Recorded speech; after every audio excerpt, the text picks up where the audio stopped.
요즘에 여러분들은 무엇에 가장 큰 관심을 가지고 사십니까? 또한 여러분들은 요즘에 뭐가 많이 보이시는지 궁금합니다. 사면초가라고 하는 말이 있는데 우리나라가 요즘에는 오면초가라고 하는 발석의 위기 속에 있습니다. 아마도 러시아, 중국, 북한뿐만 아니라 이제는 미국과 일본 사이에 끼어서 여러 가지 어려움이 있다고 하는 이야기겠지요. 얼마 전에 만난 제조업을 하는 한 분이 앞으로 1년, 2년을 어떻게 견뎌낼까 그것을 걱정하는 이야기를 들었습니다. 오늘날 교회의 영적인 위기도 벌써 찾아왔다고 하는 것을 이젠 우리도 잘 알고 있고 가정의 위기가 온 것도 우리는 잘 알고 있습니다. 어쩌면 사방의 위기 속에 사걸고 있는 우리가 과연 무엇을 해야 할까? 이것에 대한 돌파구를 어떻게 마련해야 될까라는 생각들을 해봅니다. 어떤 사람들은 정치, 경제 여러 가지로 얘기하지만 우리 예수 믿는 사람들은 이 상황 속에서 우리가 정말로 왜 이렇게 되었을까 하는 문제를 신앙적으로 생각을 해봅니다. 이스라엘 백성들은 힘들고 어려울 때는 다 하나님을 찾았고 땅을 차지하고 집을 짓고 재정적으로 여러 가지로 넉넉하게 됐을 때에 이스라엘 백성들은 항상 타락했습니다. 그때마다 하나님께서는 돌아오라고 하는 메시지를 주시고 그것이 되지 않았을 때는 이스라엘은 어려움에 처하곤 했었습니다. 우리가 신앙적인 면에서 봤을 때에 이 복합적인 위기 상황은 하나님의 은혜와 하나님의 복을 받고 그것을 누리면서 살아온 우리들이 어느덧 물질 만능주의에 빠져서 세상에서 추구하는 것을 교회에서 추구하고 신앙의 본질을 잃어버렸을 때 하나님께서 우리 대한민국에게 보내는 경고의 메시지라고 저는 봅니다. 아주 어려운 상황이지만 또 앞으로 어려울 것이지만 그러나 저는 하나님이 우리를 기뻐하신다면 이 일을 능히 이겨낼 수 있을 줄로 믿습니다. 하나님이 우리를 기뻐하신다면이라고 하는 조건 속에는 우리가 하나님을 기쁘시게 하는 자가 되어야 된다고 하는 말이 전제되어 있는 것이지요. 먼저 여러분에게 질문을 하나 하고 싶습니다. 무엇이 보이십니까? 요즘 여러분의 눈에는 무엇이 보이고 있느냐 하는 것이죠. 왜냐하면 보이는 게 자기의 관심이기 때문입니다. 보지 못하면 무너져가는 것이 보지 못하면 무너져 있는 것을 보지 못한 사람은 절대로 그거를 재건할 수 없지요. 왜? 보이지 않으면 할 수 없는 것이지요. 위기 상황을 보지 못하는 사람은 결국 위기를 맞이할 수밖에 없는 것입니다. 잠언 29장 18절에도 묵시가 없으면 백성이 방자에 여긴다, 방자에 산다, 제멋대로 산다 그랬습니다.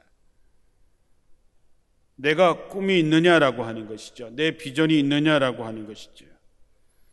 무엇이 보이는 사람에게 그런 꿈과 비전을 갖게 되는 것이죠. 여러분이 정말 목숨 걸만한 여러분의 인생을 걸만한 인생을 그런 비전을 가질 때에 우리의 인생이 새로워지는 것이지요. 예수님께서 물으십니다. 내가 네게 무엇 해주기를 원하느냐? 내 꿈이 뭐냐? 내 소원이 무엇이냐? 라고 물으시지요. 예수님을 만난 사람들은 한결같이 얘기했습니다. 보기를 원합니다. 낫기를 원합니다. 일어나기를 원합니다.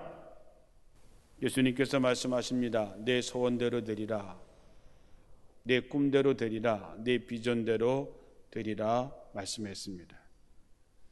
오늘 주님께서 우리에게 묻습니다. 내가 내게 무엇 해주기를 원하느냐 하는 것이지요. 우리 교회의 이 원주 제일교회를 위해서 내가 무엇 해주기를 원하느냐라고 물으시지요. 여러분의 개인적으로 내가 내게 무엇 해주기를 원하느냐라고 했을 때에 여러분의 눈에 보이는 것을 얘기할 수밖에 없겠지요.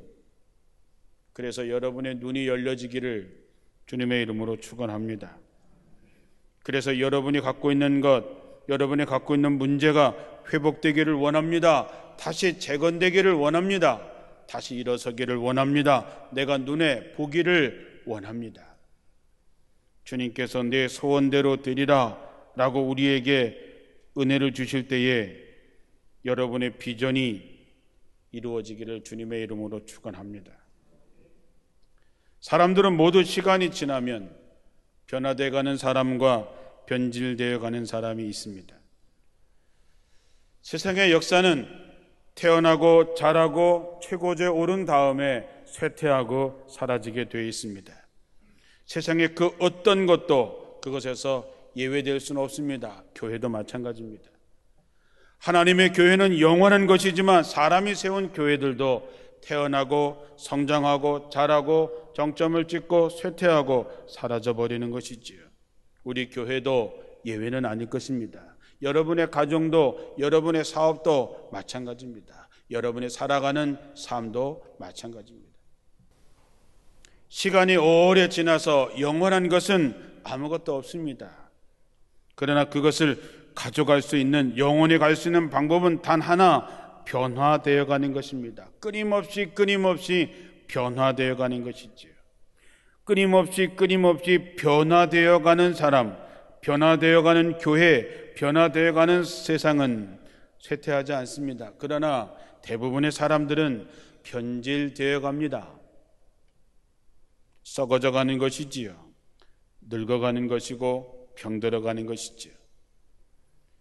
사도 바울처럼 날마다 자기를 쳐서 복종시키지 못하는 사람은 결국 변질되어 갑니다. 누구도 예외는 없습니다. 비전이 분명하지 않은 사람도 결국 변질되어 갈 수밖에 없는 것이지요. 우리 인생에서 제일 안타까운 것이 무엇입니까? 지나가면 다시 돌아갈 수 없다라고 하는 것이지요. 오늘 같은 날이 우리에게 다시 오지 않습니다. 오늘 같은 기회가 우리에게 다시 오지 않지요. 지나가면 돌아오지 않습니다. 오늘날 우리들의 문제는 뭐냐? 느끼지 못하는 것이지요. 보지 못하는 것이지요. 문제를 문제로 알지 못하는 것입니다. 개인적인 능력, 우리가 갖고 있는 직분, 총명함, 이것은 영적인 것과 다른 것입니다. 직분과 자기 자신을 혼동해서도 안 됩니다. 경건의 모양은 있으나 경건의 능력을 잃어버린 자기 자신을 바라볼 수 있어야 됩니다. 우리가 느헤미야를 8시간 동안 하면서 자기를 쳐서 복종시킬 수 있는 때가 되어야 되는데 복종시킬 수 있는 방법은 단 하나, 하나님의 음성을 듣는 것입니다. 이번 말씀 사경의 기간 중에 여러분들은 하나님의 음성을, 하나님의 말씀을 반드시 들어야 됩니다. 그리고 하나님께서 여러분에게 주시는 꿈을 볼 수 있어야 됩니다. 그것이 없으면 여러분은 쇠퇴하고 결국 사라질 수밖에 없는 것이지요. 하나님의 음성을 듣는 방법은 딱 하나입니다. 하나님 말씀하십시오. 내가 듣겠습니다. 하나님 말씀하십시오. 제가 따르겠습니다. 하는 것이지요. 나를 보내십시오 라고 하는 이사야처럼 내 뜻대로 마옵시고 아버지의 뜻대로 되기를 원합니다 라고 말씀하셨던 예수님처럼 하나님의 마음을 알아야 되죠. 하나님의 뜻이 무엇인지를 알아야 되는 것이죠.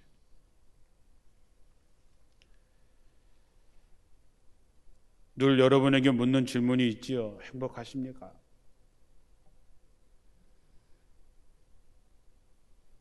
목회하면서 가장 큰 고민은 그런 것입니다. 왜 교인들이 행복하지 않을까?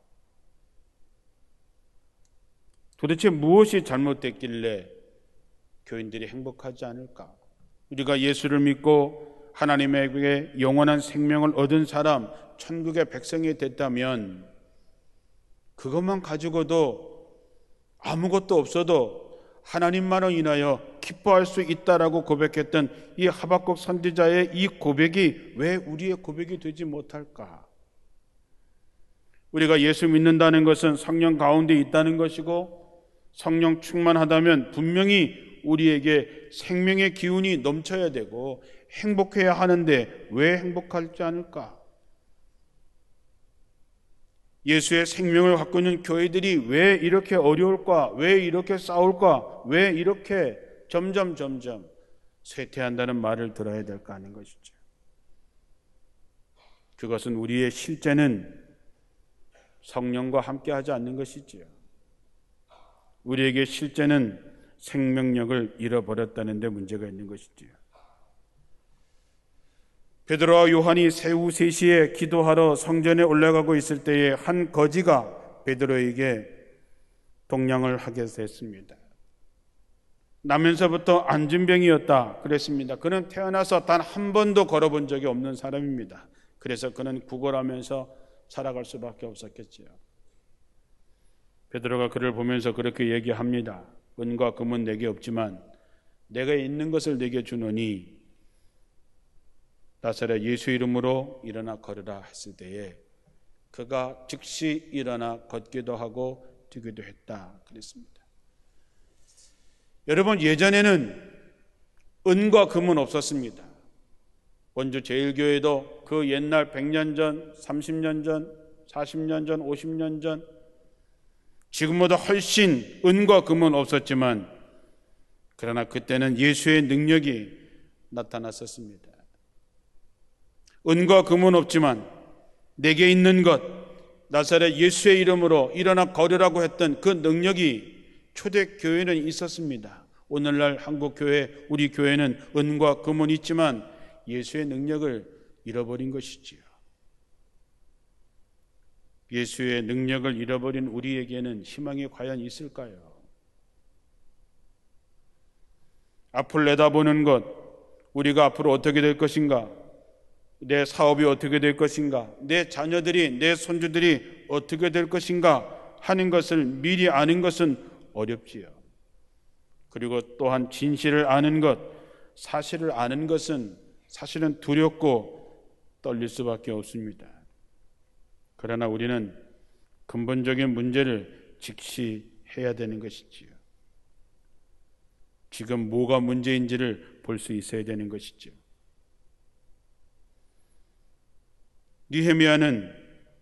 느헤미야가 자기 동생이 예루살렘에 다녀왔다고 하는 이야기를 듣는 것으로부터 시작이 됩니다. 느헤미야는 바벨론에서 포로민의 후손으로 태어난 사람입니다.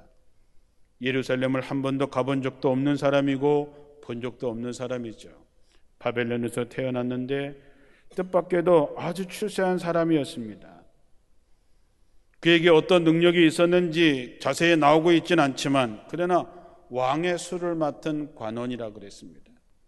당시에는 왕들이 늘 독살의 위험이 있었기 때문에 가장 신뢰할 만한 사람, 가장 믿을 만한 사람, 그러면서도 국정을 같이 의논할 수 있는 사람, 그 정도 되는 사람이 술을 맡은 관원이 됐습니다. 오늘로 말하자면 청와대에서 가장 귀한 자리에 있는 사람, 대통령과 독대할 수 있는 사람 정도에 되는 자리에 있었다고 하는 것이지요. 그랬던 느헤미야가 자기 동생 하나니로부터 고향에 다녀온 소식을 묻게 되는데 오늘간 본문의 말씀처럼 예루살렘의 형편은 아주 처참했습니다. 그 땅에 남아있는 사람들이 아주 큰 어려움과 수모를 당하고 있으며 예루살렘 성벽은 무너졌고 성문은 불탄 채로 다시 세우지 못하고 있다 그랬습니다. 이스라엘 사람들에게 있어서 포로로 잡혀온 사람들에게 있어서 그리움은 예루살렘입니다. 예루살렘이 어떤 곳입니까? 예배의 중심지, 신앙의 고향, 하나님이 살아 역사하셨던 곳, 다윗의 왕궁이 있고 솔로몬의 성전이 있었던 이스라엘의 최고의 시기를 보냈던 바로 그것이 완전히 부서지고 불타버리고 무너졌다라고 하는 것이죠. 하나님이 함께 하시기 때문에 하나님의 법궤를 들고 나가기만 하면 전쟁에서 이겼고 하나님이 함께 하셔서 나타났던 수많은 승리의 역사를 갖고 있던 그 예루살렘이 완전히 무너졌다라고 하는 것이죠. 140년 전에 무너져서 140년 동안 전혀 회복하지 못하고 비참하게 살고 있다라고 하는 것이죠. 자, 여러분, 느헤미야는 무너진 예루살렘을 본 것입니다. 한 번도 가보지 못했지만 그 이야기를 들을 때에 그의 눈에는 완전히 무너져버린 예루살렘을 보게 됩니다.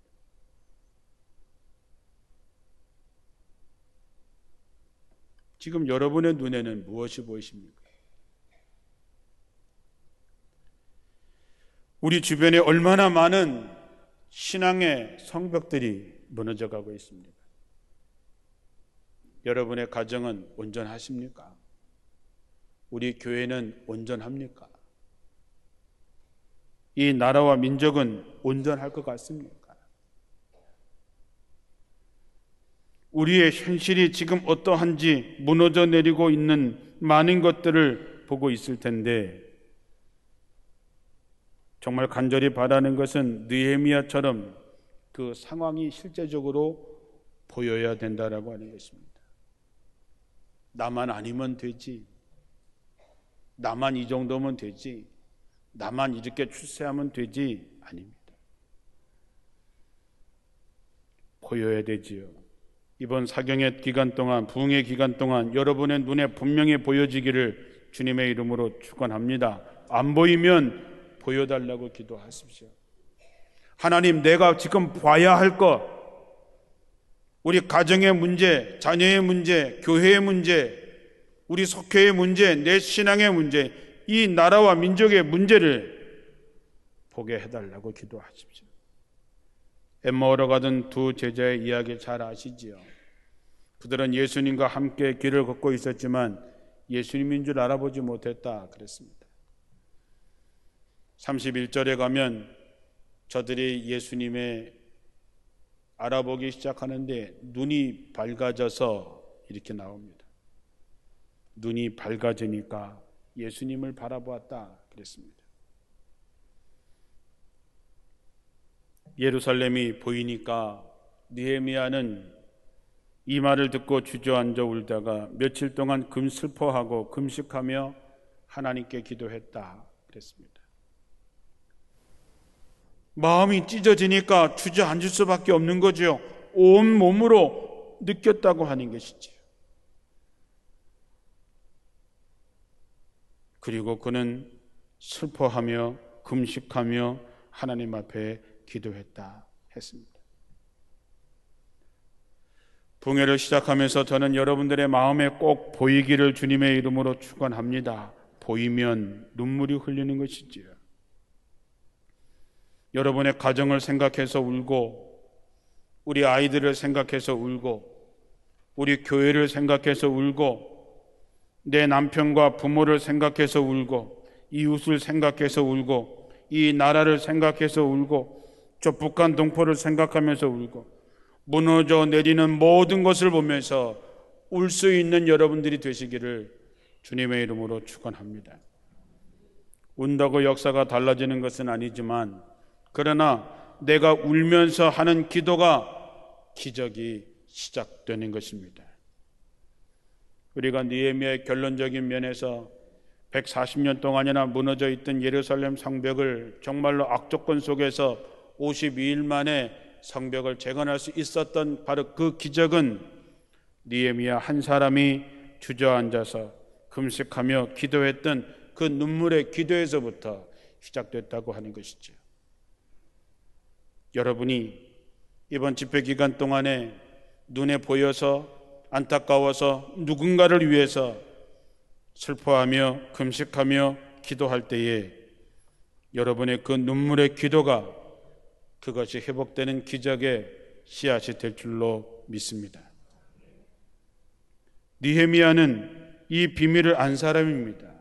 기도가 뭔지를 아는 사람이지요. 기도만이 하나님께서 움직이신다는 것을 알았던 사람입니다.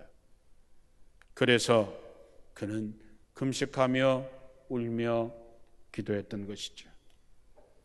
우리가 이번 집회를 시작하면서 제가 여러분에게 늘 강조하는 히브리서 11장 6절 말씀, 믿음이 없이는 하나님을 기쁘시게 할 수 없습니다. 하나님께 나가는 사람은 반드시 그가 살아계신 것과 자기를 찾는 자들에게 상 주시는 이심을 믿어야 한다. 이 말씀을 마음에 꼭 새기시기를 주님의 이름으로 축원합니다. 바로 그 믿음이 하나님을 기쁘시게 할 수 있습니다. 하나님이 여러분을 기뻐하신다면, 하나님이 여러분을 기뻐하신다면 하나님께서 능히 그 길을 여시고 해결하실 줄로 믿습니다. 우리가 분명히 알고 가야 하는 것은 140년 동안이나 무너져 있고 그 누구도 하지 못했던 예루살렘 성벽을 짧은 시일에 기적같이 다시 쌓은 일은 느헤미야가 무너짐을 보고 통곡하며 기도한 것으로부터 시작됐다고 하는 것입니다. 여러분, 한 사람의 눈물의 기도에서부터 출발한 것이 기적으로 여러분에게 나타나게 될 줄로 믿습니다. 그러므로 여러분 한 사람 한 사람이 눈에 보이는 것을 보십시오. 보게 해달라고 기도하십시오. 눈에 보면 여러분 슬퍼하며 눈물 흘려가며 금식하며 입을 열어서 기도하기 시작하시기를 바랍니다. 여러분, 다시 묻습니다. 무엇이 보이십니까? 무너져 내린 것이 보이십니까? 깨진 관계들이 보이십니까? 자녀들이 무너져가는 것이 보이십니까? 우리가 절망할 수 없는 것, 우리가 기도할 수 있기 때문입니다. 여러분이 누군가를 위해서 기도하는 한, 여러분들이 눈에 보이는 것을 보고 슬퍼하며 기도할 수 있는 한, 그것은 우리에게 소망이 되는 것입니다. 왜냐하면 하나님께서 하시기 때문입니다. 이번 집회를 시작하면서 여러분, 첫째로 보게 해달라 기도하십시오. 내가 무엇을 봐야 하는지 보게 해달라고 기도하십시오. 내가 무엇을 아파해야 하는지 아픔을 느끼게 해달라고 기도하십시오. 내가 무엇을 두려워해야 하는지 두려움을 느끼게 해달라고 하십시오. 온 몸으로 느낄 수 있게 해달라고 기도하십시오. 그리고 그것이 보이고 그것이 느껴지고 그것이 깨달아지면 우리는 느헤미야처럼 주저앉아서 통곡하면서 눈물을 흘리면서 필요하면 금식하면서 기도하십시오. 그러면 거기서부터 회복의 역사가 나타나게 될 줄로 믿습니다. 사랑하는 성도 여러분, 보이게 되기를 주님의 이름으로 축원합니다.